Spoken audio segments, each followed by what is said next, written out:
Praise the lord. హల్లెలూయా. దేవుని పరిశుద్ధమైన నామానికి మహిమ కలుగునుగాక. క్రీస్తునందు ప్రియమైన దేవుని జనాంగమా, మన ప్రభు అయిన యేసుక్రీస్తు వారి ప్రశస్తమైన నామములో మీకు శుభములు, ఆశీర్వాదాలు తెలియచేస్తూ ఉన్నాము. ప్రియులారా, ఈరోజు మీరందరూ ఎలాగున ఉన్నారు? ప్రతి నిత్యము మీ కొరకు ప్రార్థన చేస్తున్నాము అని తెలియచేయడానికి నేనెంతగానో సంతోషిస్తూ ఉన్నాను. ఈరోజు మీ కుటుంబంలో ఆరోగ్య సమస్యలతో బాధపడుతున్నారా? ఆర్థిక సమస్యలతో బాధపడుతూ ఉన్నారా? సమాధానము లేక, నెమ్మది లేక జీవిస్తూ ఉన్నారా? అయితే వీటన్నింటికీ సమాధానము మన ప్రభు అయిన యేసుక్రీస్తు వారు.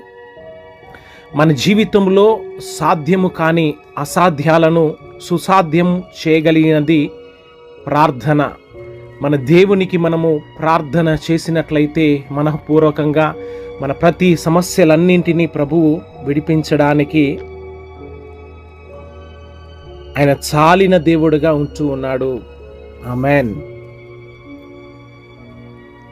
ఈ ఉదయకాల సమయంలో దేవుడు మనల్ని ప్రేమించి మనకు అనుగ్రహిస్తున్న వాక్య భాగము కీర్తన గ్రంథము 91వ అధ్యాయము 14వ వాక్యము.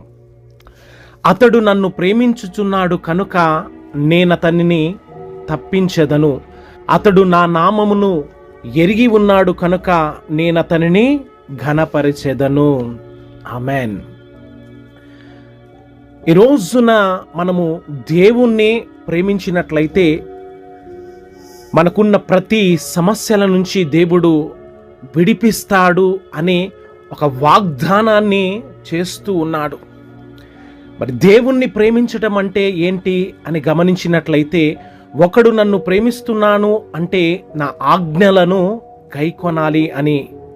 ఆయన ఆజ్ఞలు రెండుగా ఉంటున్నాయి. ఒకటి, ఆత్మతో సత్యముతో ప్రభుని ఆరాధించాలి. రెండుగా, నిన్ను వలె నీ పొరుగువానిని ప్రేమించాలి అని. ఆ ప్రేమా స్వరూపి అయిన దేవుడు మనల్ని ప్రేమించి సమస్యల నుంచి విడిపించనై ఉంటూ ఉండగా హృదయపూర్వకంగా ప్రభువుని ప్రేమించి తన నిత్య రాజ్యములోనికి మనము నడిపించబడుదుముగాక. ఆమెన్.